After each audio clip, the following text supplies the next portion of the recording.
Jews are iconoclasts. Graven idols, that is out. So how do you end up with a statue of Moses in front of Prague's most sacred synagogue, the Old New Synagogue?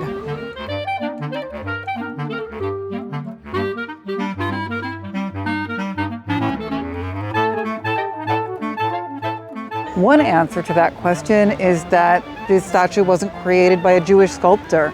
In fact, František Bílek, who makes this statue in 1905, was a devout Christian.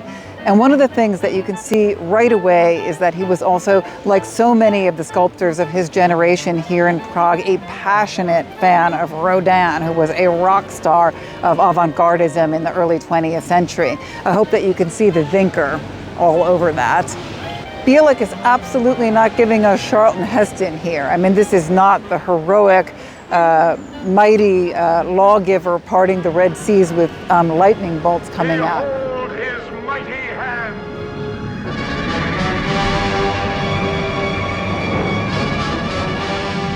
Rather, it looks like a pretty exhausting job in Bílek's view to be a prophet of the Lord.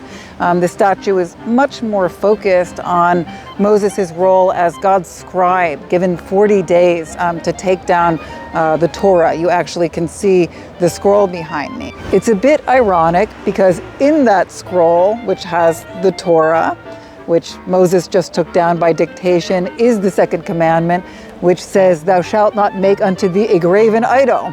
So a little irony there, since of course that's a statue. So let's rewind to 1937, when Bílek's statue is actually being kept on display at Prague's municipal library, and the city of Prague makes a decision to quietly move it to this park right in front of the Old New Synagogue. The truth is that the Jewish community at the time wasn't thrilled for the reasons that we already mentioned, that it's against the Second Commandment to make a graven idol. And yet they stayed neutral.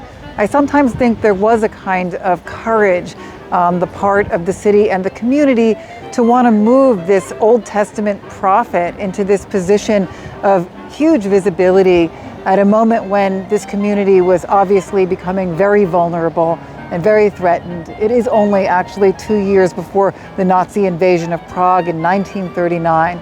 In 1940, the statue was going to meet the same fate as so many of Prague's church bells.